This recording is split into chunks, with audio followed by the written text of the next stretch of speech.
Welcome to another episode of the Your Longevity Blueprint podcast. Today, my guest is JJ Virgin.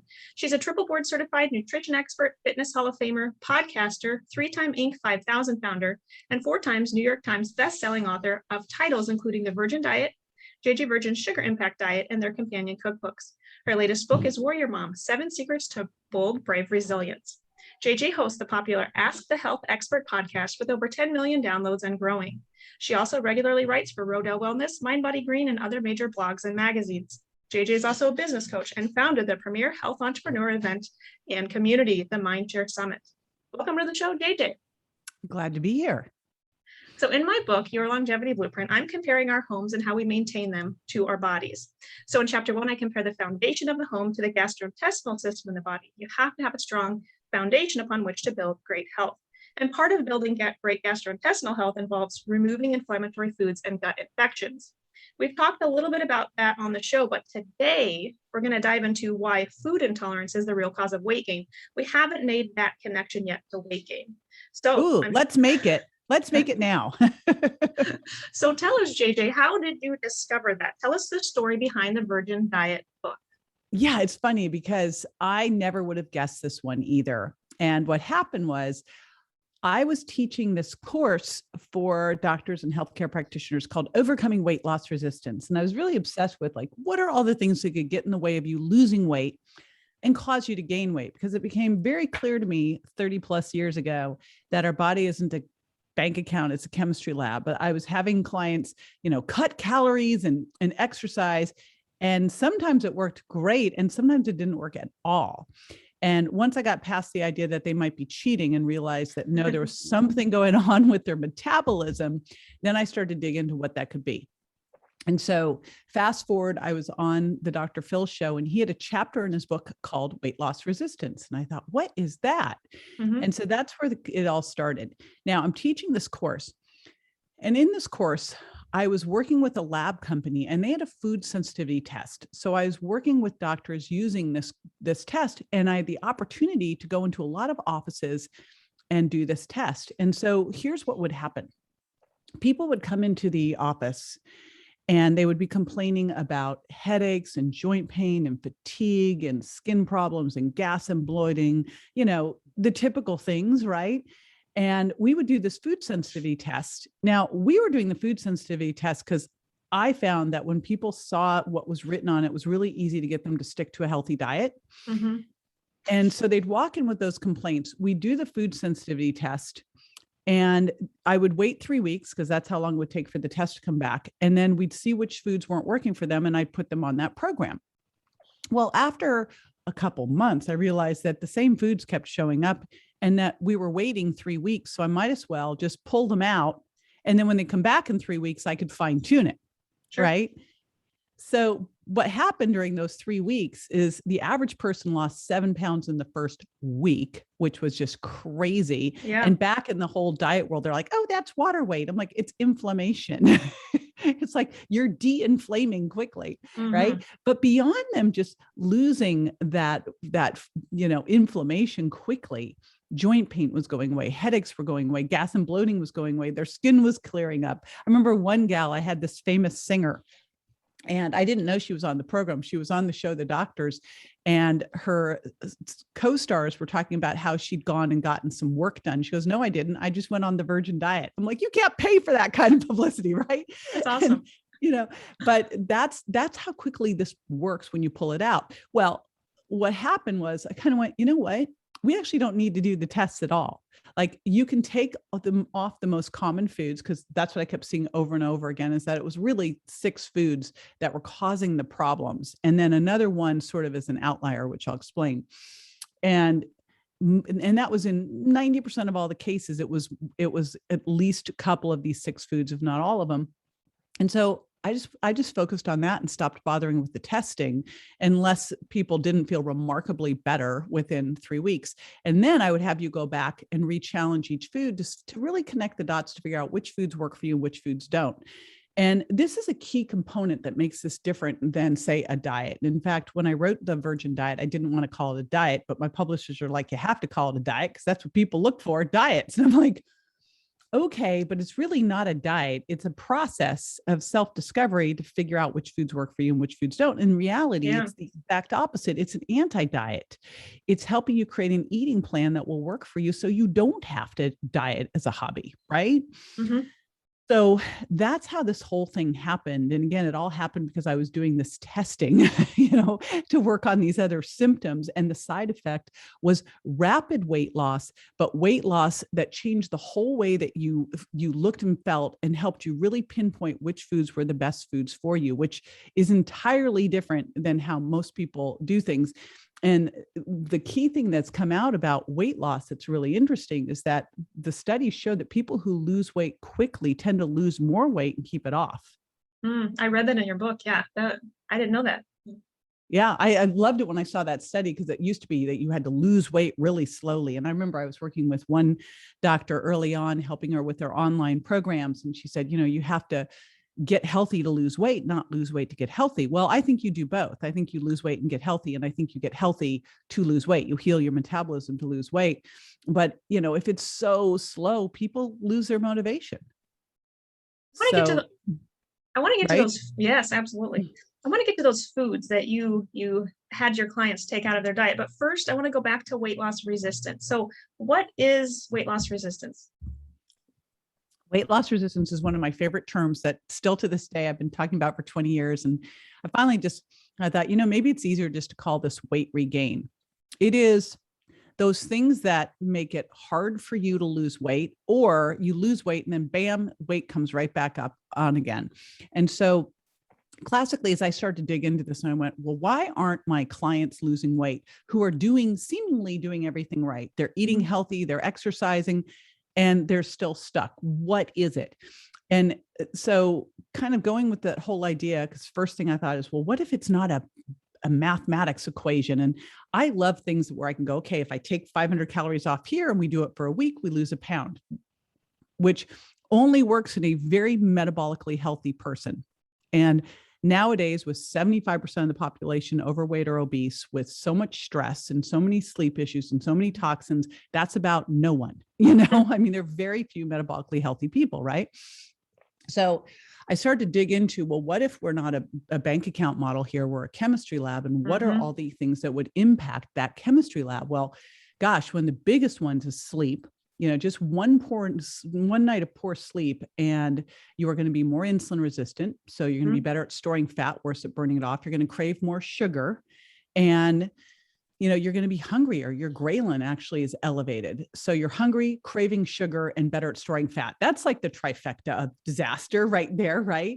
And stress has a similar impact. And I mean, like, just look at this last year where I think I heard like the average weight gain was 20 pounds plus. I mean, are you kidding? Wow. Yeah. And so you could say, oh, people were just at home eating all of these terrible foods. And it's like, well, is that really what happened? Or was it the stress that then impacted their sleep, that then impacted their gut, that impacted their cravings, all of those different things? And I would argue it's probably way more of the stress impact. Then, of course, insulin, blood sugar and insulin. And, as I'm talking through these, you kind of go, oh, wait, they all go together. Like poor sleep makes you more insulin resistant. You're more insulin resistant. You're going to have elevated blood sugar. But insulin resistance, of course, is a huge problem because it basically means that you can't access stored fat for fuel. So, it's like if you're trying to lose weight, you want to lose fat, right? That's what you really want to lose, body fat. And then toxins, it's interesting when they looked at the NHANES study and they're trying to correlate obesity with diabetes, what they found was it wasn't the body fat that was increasing people's risk of diabetes. It was the toxins stored in the body fat that were increasing the risk of diabetes. So you look at what toxins do, they can impair your thyroid function. They can get you more xenoestrogens that are going to make you better at storing fat as well and increase your cancer risk. They can push insulin. So toxins are a huge one. And then that pulls you over to thyroid. And I mean, we have an epidemic of hypothyroidism. That's just crazy what's going on. And then I mentioned xenoestrogens, like if you look at menopause, which now has become a disease in our country, which should be something that if you look at like the Okinawan women who don't have all these words for menopause that we do and all the hot flashes because they sail through it, versus us going through it with all the xenoestrogens and the stress, et cetera. We have major issues with sex hormone imbalances that start early on. Like, we shouldn't have infertility problems and heavy periods. We shouldn't have PMS. These are issues with hormone imbalances. So you look at all of those things, then you also pull in genetics. Although when you really look at genetics, if at the turn of the 19th century, we had 0.5% of the population who was obese, and now it's over 43% of us are obese, that's not genetics, because your genes don't change in 100 years, So while there might be some genetic issues with, say, insulin and vitamin D and short sleeping, I always struggle with the genetics piece of it, because, the last 100 years really tells the story. I mean, the biggest shift in the last 100 years is massive toxins, lots of sugar, all these electronic gadgets, lots of lights, all the things I just talked about are created problems, created weight loss resistance from the way we live. Wow. Okay, well, let's go back to food intolerance. And if your belief is that is one of the solutions to weight loss resistance. So tell us, what is food intolerance? I believe that the single quickest way to make a change, and that we need a quick win to get in the game and stay in the game, right, is to change what's the end of your fork. And what I discovered early on is that, most of us are trying to eat healthy, but a lot of times those healthy foods are actually hurting us. And if you look at like what is being proposed to be healthy, which one of the things I'm talking about in my next book is the difference between a clean processed food and a dirty processed food, because processed foods are here to stay. I mean, the black beans in the can were processed, right? But there's a big difference between a black bean in the can and a black bean chip. So, what makes it clean or dirty processed? What I see with a lot of people is they're trying to eat healthy, but these are foods that are not working for them. And it all starts with something called leaky gut. And again, the way I started to see this was I would look at these food sensitivity tests, and really it's a delayed reaction to a food. And it's happening because your gut, which should be semi-permeable membrane, gets more permeable, gets leaky. And it gets leaky because of things like stress.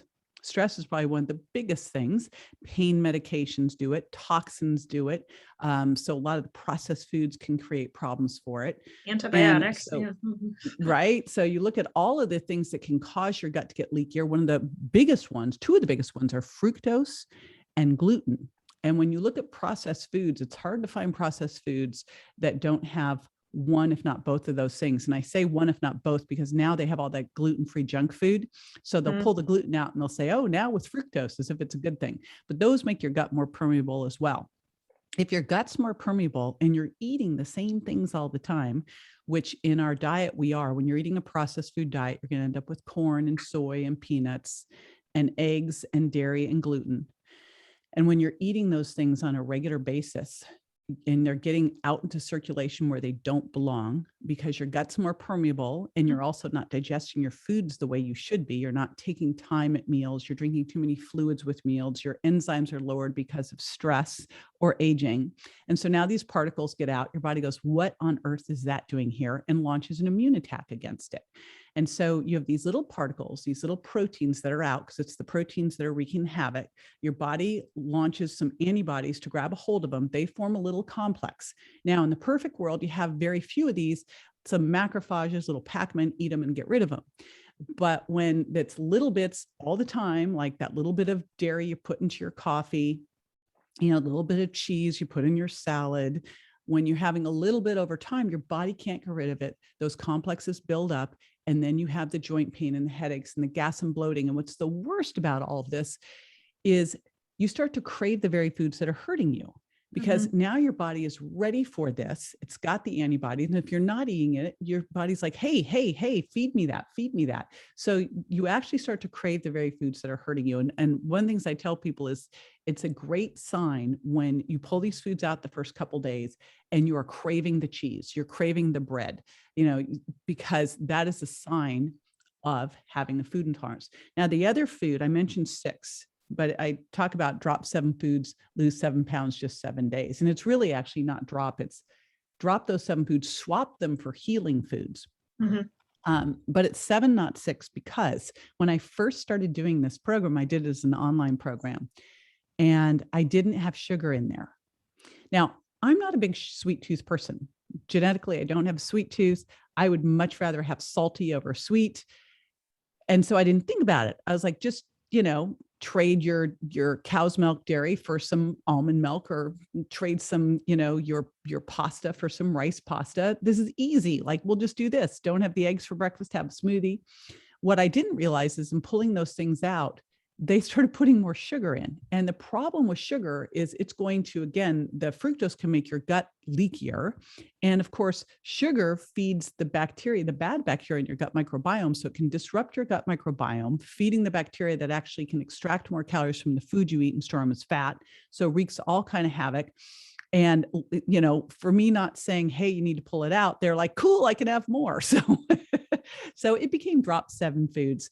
And while I say for the first 6, gluten, dairy, eggs, corn, soy, peanuts, it has to be 100%. What I say is no added sugar.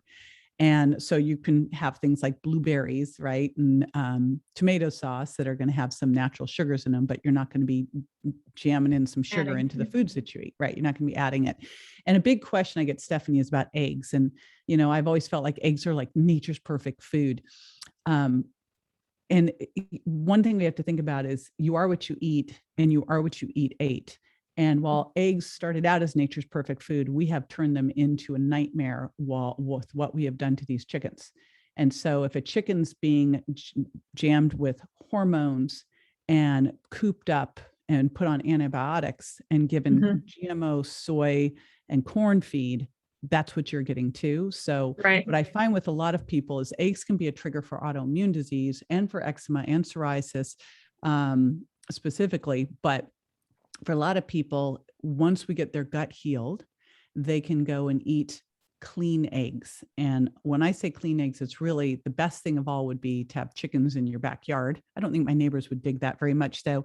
But to find a local, chicken rancher and get clean eggs, or to get the pastured eggs, because that makes all the difference in the world. So how common do you think these food intolerances are in your opinion?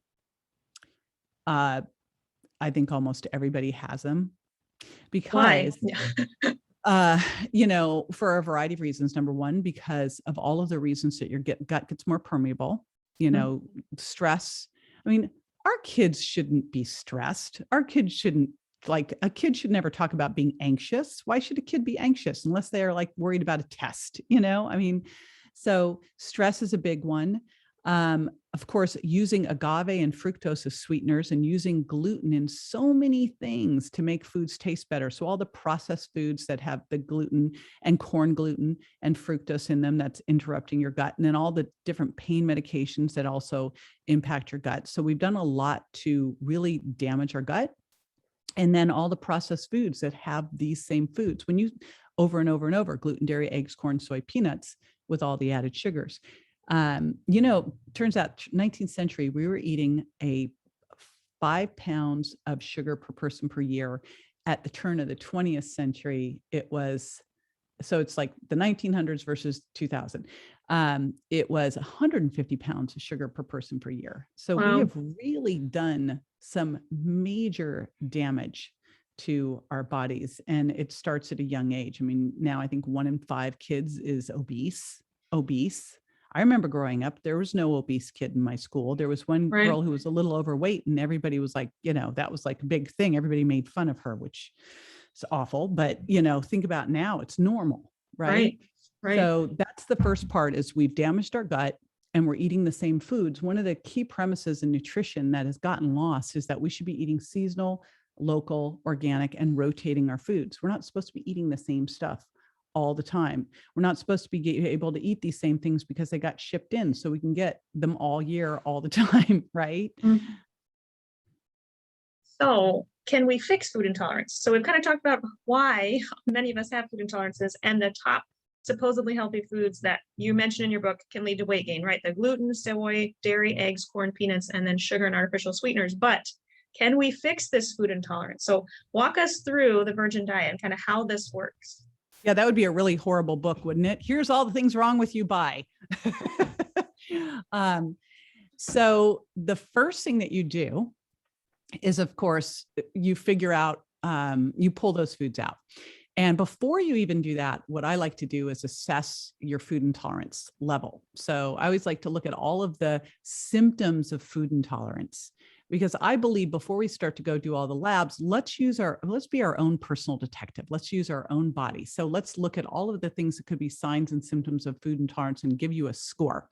So again, things like gas and bloating and joint pain and headaches and fatigue and autoimmune disease, inability to lose weight, cravings. So that's where I start. Then first thing is to pull out those foods. 100%. 100% on the gluten, dairy, eggs, corn, soy, and peanuts. And then you're not going to add sugar. And if you do eat something that is an acceptable clean process, there's no more than 5 grams of a sweetener in there.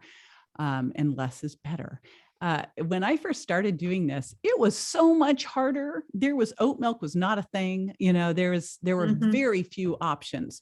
When was this? Like 15 years ago, 10 years? I looked at the date on your book, which was at least 10 years ago. So the book was published 9 years ago. And I know that because we're going to do a new book, The Virgin Anti-Diet, for its 10th year anniversary next year. Wow. But, I was doing this for years before that. Right. And boy, trying to get people just finding like gluten-free pastas and gluten-free tortillas, that was so hard. And we would have to get coconut milk in the Asian section of the grocery store in a can.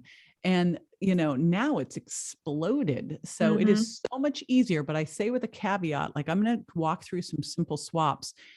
You have to be careful that you did not just trade one thing for a junk food, because it is really easy to go, all right, I'm going gluten-free. And I remember this so well, Stephanie. I had a client, it was probably 20 years ago, and she was a dancer and everyone thought she was anorexic.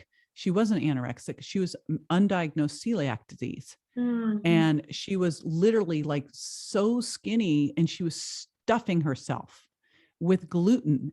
And I remember it was like, here's what we're going to try first. Let's just give this a go. And she went from eating all the, gluten-y cupcakes and all that garbage to going, I found gluten-free cookies and cupcakes. I go, that is not what I said to do.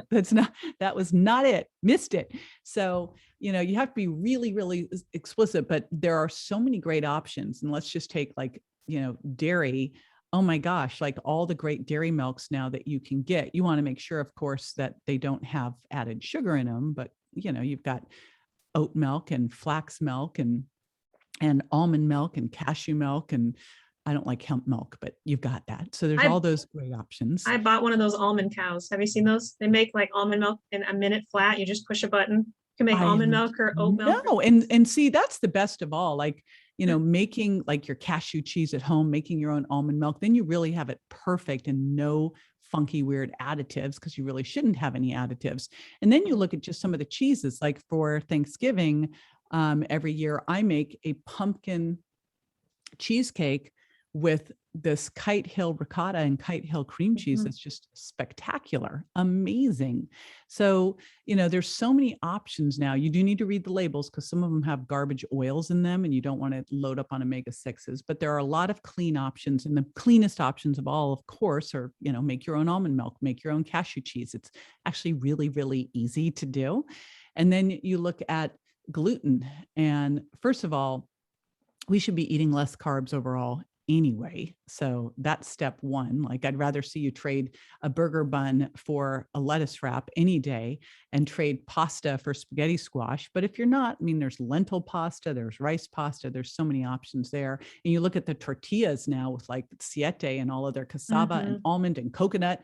Back when I first started this, there was one company making these coconut tortillas, and you had to special order them, and they were like $6 for a tortilla. And it was like crazy. So, so that's the easy part there. Is gluten and dairy are really quite easy. Soy, there's so many questionable issues with soy. And if you're doing that for the phytoestrogens, there's better options out there. But for soy, coconut aminos are an easy one to do. And I find most people, once they get through this, they can, use a little tamari here and there without the gluten in it. It's just what you're doing on a regular basis. Corn, Corn is just not a health food. It's got its own source of gluten and it's super high sugar impact. So I'm just not a fan of corn. And most of the time it's corn chips and corn tortillas. And for most people, even if something's considered healthy, say you traded your corn chip for a siete cassava chip, it's still a chip. And if you're eating the bag of chips, then you just turned a healthy food into a bad experience, right? So I say that you also have to look at your trigger foods. Like for me, Stephanie, salted, crunchy almond butter is like my kryptonite. I will stand in the fridge with a spoon. So it's like, I cannot have that in the house. But you see how easy some of these things are to swap out. And for eggs, most people are doing that for breakfast. I find with a lot of us doing intermittent fasting, we're pushing breakfast later anyway. But I have people do a loaded smoothie. So a clean protein powder and a nut milk and some avocado and some berries, and you're good to go, right? Yeah. So walk us through this diet, which of course you walk through very well in the book, but you have those who want to try this, take all the foods out 100% at first, and then how do they walk us through how they reintroduce the foods? And here's the thing, you're taking these things out for 3 weeks. This isn't a year. It's 3 weeks. That's it. That's all you have to do. The biggest challenge I see, Stephanie, when people do this is they do the 3 weeks and then they're like, okay, I don't want to stop. And I go, well, I want you to do the next part because we really have to figure out which foods work for you and which foods don't. Yep. And this is where this moves from being a diet to helping you discover really what is your best eating plan, which foods work for you and which foods don't. Because, you know, most of us by now know, hey, if I drink a bottle of wine, I'll feel really crappy tomorrow, unless it's Dry Farms, right? I'm not going to do it. I'm smarter than that.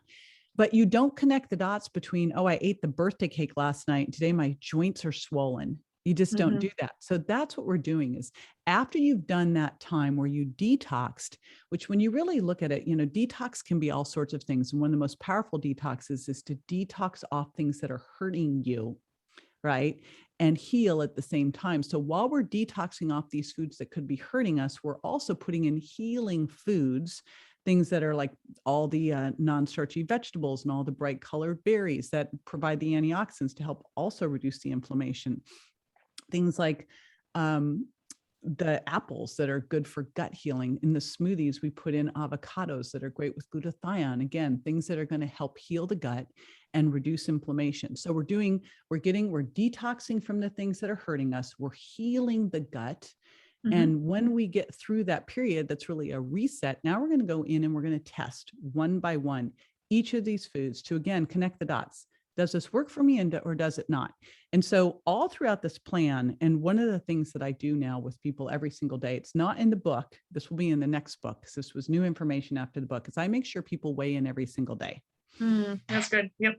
The studies are really clear on this, that people who weigh in daily are way better at maintaining their weight because things don't get too out of hand, right? I mean, and then as they re-challenge foods, they can figure out if they're gaining. Yeah. Well, because I had one woman go, you know what? I feel totally fine when I eat gluten.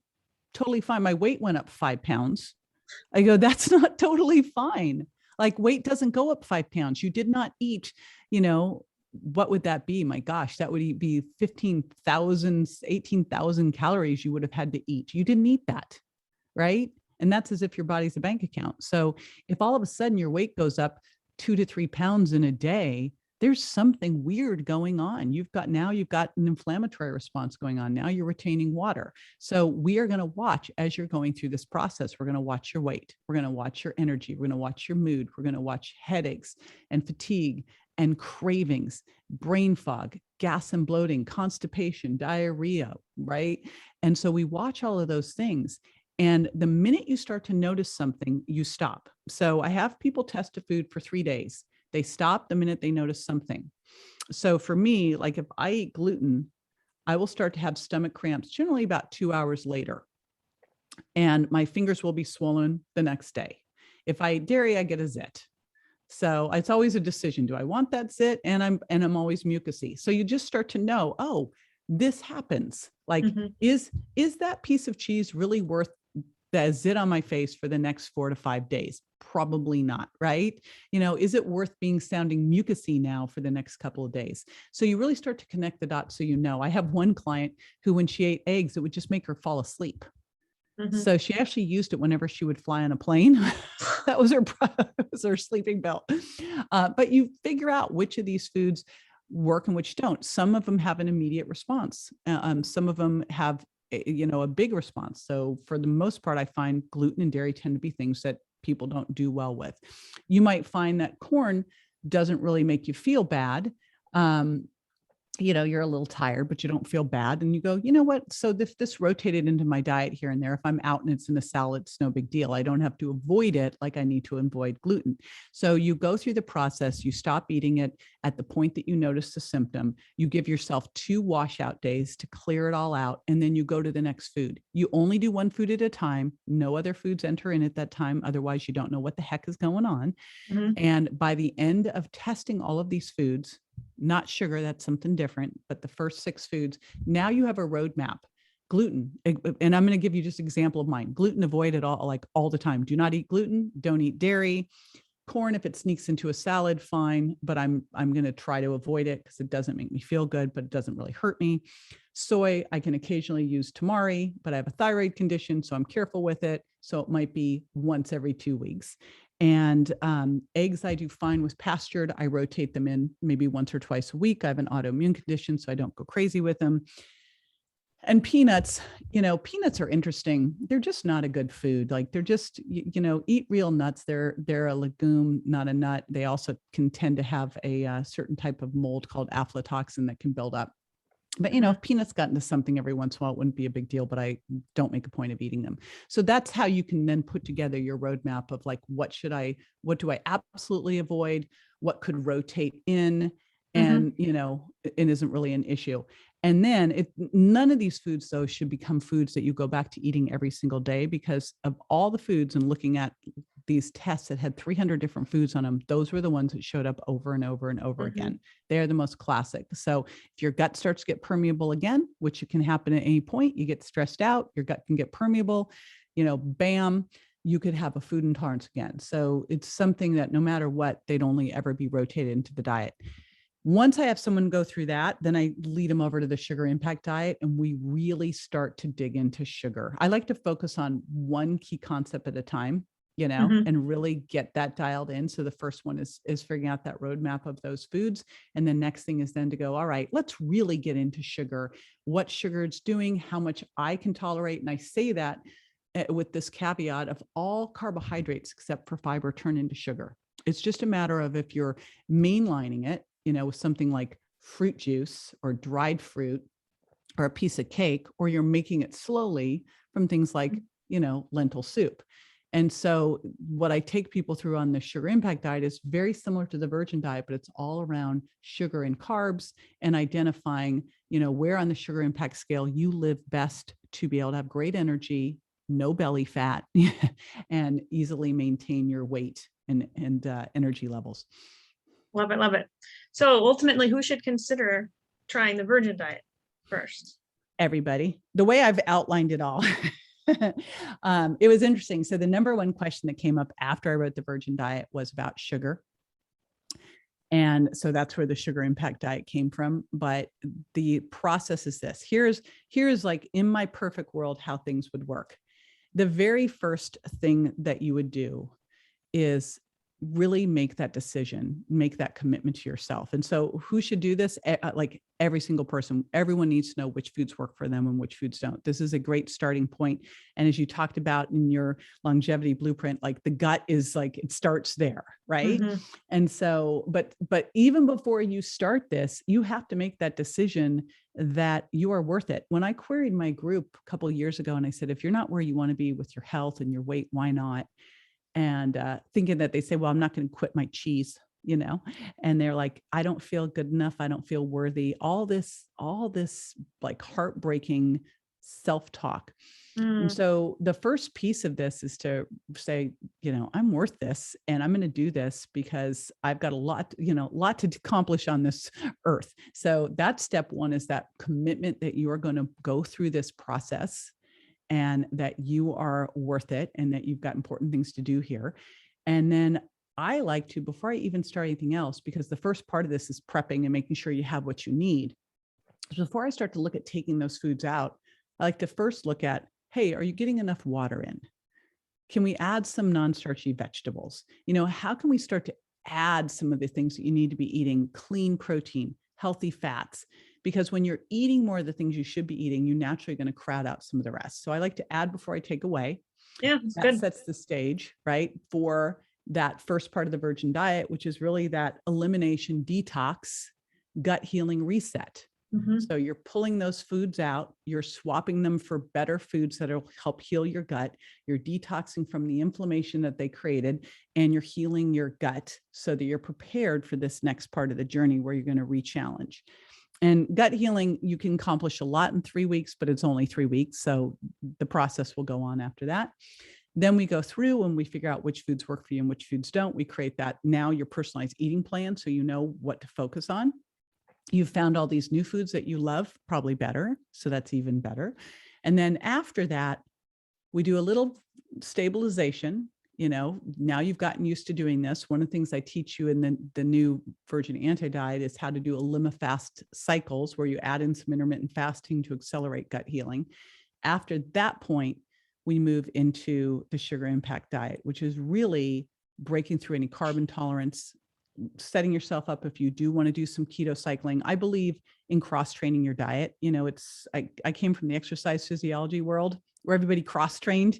And it's so known in fitness that you cross-train to keep your body progressing, to avoid injury. But yet we don't do this in the diet world. And it's so obvious to me that this needs to happen in the diet world is that, if we're eating the same calories and the same macros every single day, our body is going to adapt to whatever that is.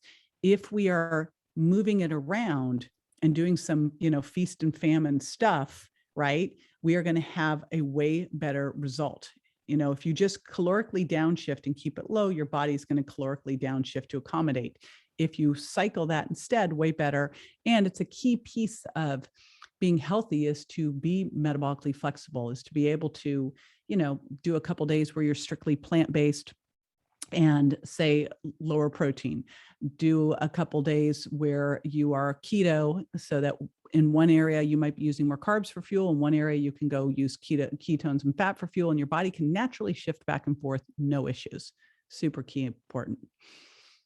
I know your answer to this, but I'm still going to ask, how do you hear, or how would you respond to someone who says, what about everything in moderation? How do you feel about moderation?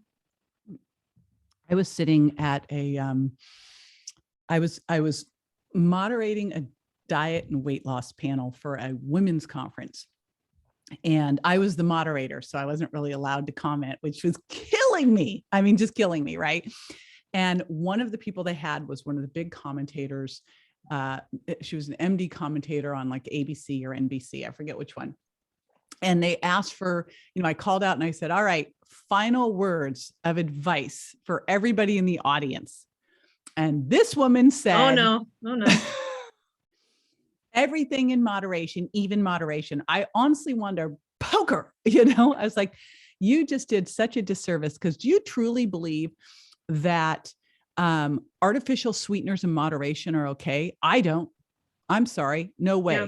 That, some of this processed crap with high fructose corn syrup and hydrogenated oils, a little bit is okay. No, I'm sorry, I don't. And so it is not everything in moderation, especially with food intolerance, because in food intolerance, it's the little bit every day. It's the moderation that creates the problem. If you knew something was creating inflammation in your body, would you want to have a little bit of it, like every day, that was making you hold on to 5 extra pounds? No, I mean, it's just crazy. That moderation myth is a huge, huge problem. And there are certain things out there, like some of these damaged, oxidized omega-6 inflammatory oils, some of these processed meats, some of this, white bread. This is so far from health food. I just started working with a gal. We're going to do a little YouTube reality series. And it was actually, we were going over to do social content, and a reality show broke out. And it was funny because I walked in, I'm looking at her kitchen, and I could not stop myself. I just couldn't help myself, because I'm looking at this and there was no food in her kitchen. She had more crap in there of all this processed stuff. And she's like, I need to give it away to someone. I go, that, do you like hate people? Why would you do that to someone? Like this stuff, there was nothing healthy for her to eat. She had like, those cream powder, those weird creamers with the hydrogenated oils Oh, and yeah, the yeah, high yeah. fructose Yeah. corn syrup. And she had that ramen noodles with I mean, it was like, it just kept getting worse and worse. And then she thought she was doing a great job. And this is what breaks my heart, because I think most people are trying so hard. Mhm. She thought she was doing great. She'd gotten the oatmeals, but she got the oatmeals with all that dried fruit and added sugar in them, right? That you add water to. So, those are the things. There's so much stuff in the grocery store that should not even be called food, Mhm. right?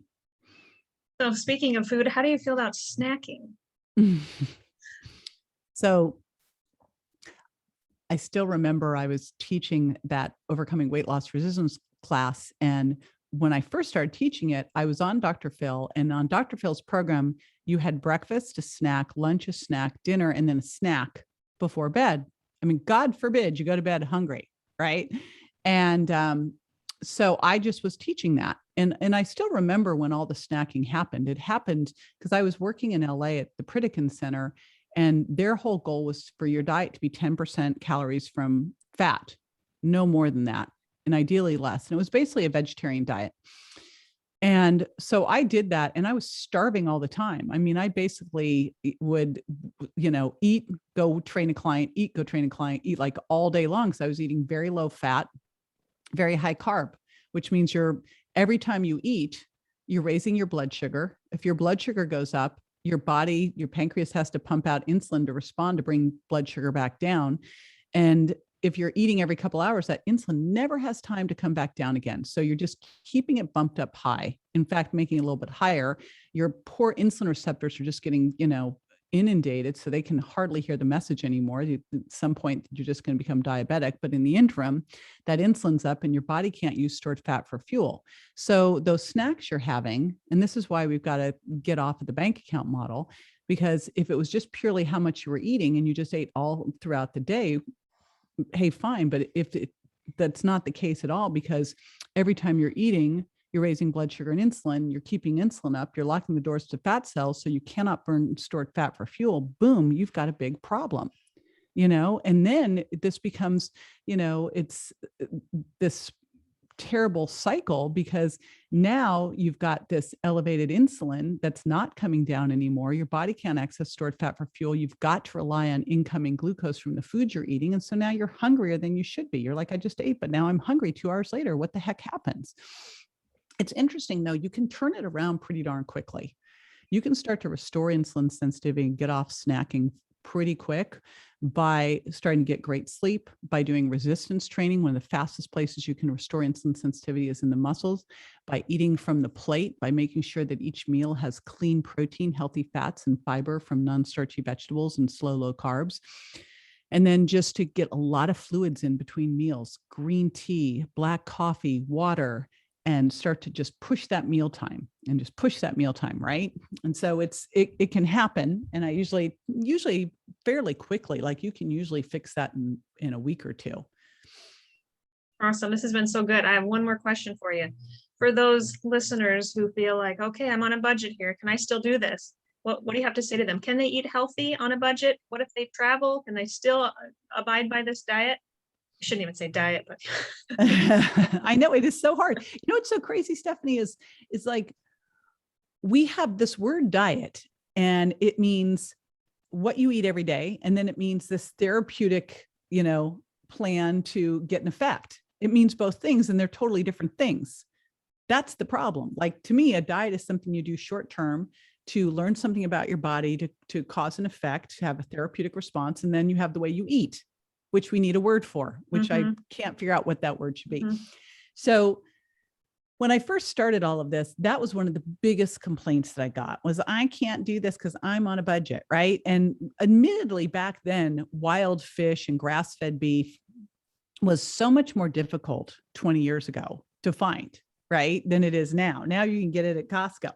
But I went to the grocery store. I went to a typical grocery store. It was, I think, a Vons in Palm Desert. So that would be like a Publix or a Kroger or a Ralph's or a Lucky's or a Safeway, right? One of the nationwide chains.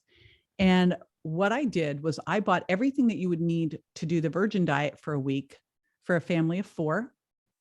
And I put in my protein powders into that too. So I included that in the price.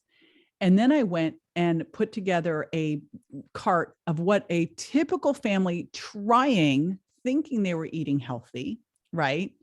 So I wasn't just buying all the total junk stuff, but hey, let's face it, they would buy things like, the fruit roll-ups and that kind of garbage. So try and eat healthy.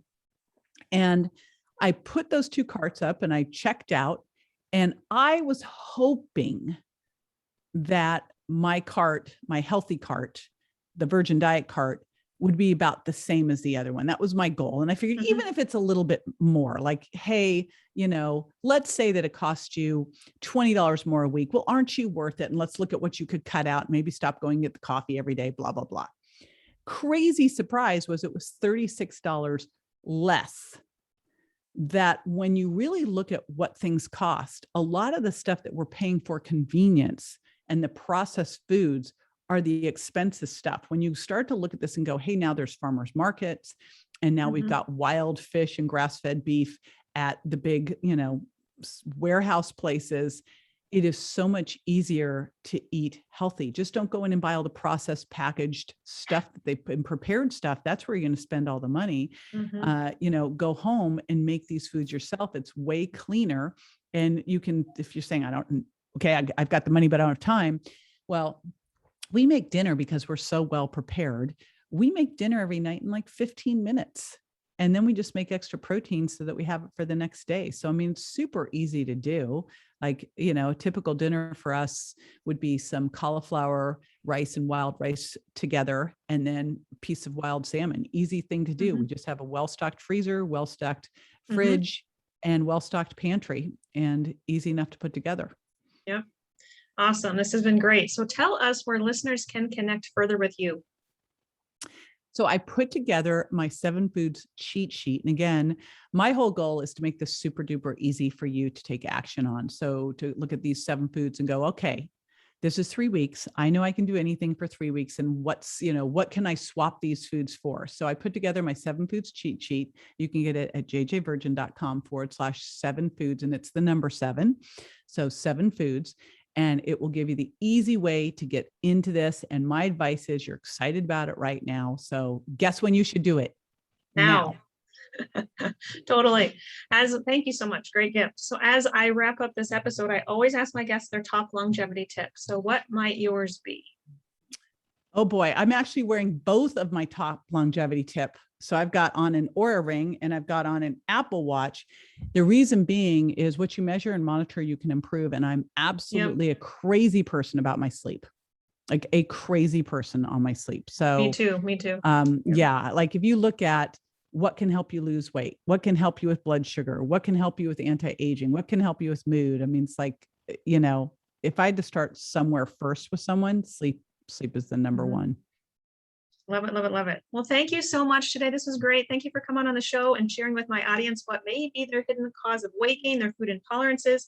And thank you for sharing that, as you say in your book, fat is not their fate, and providing this possible discovery solution. This is great. Thank you.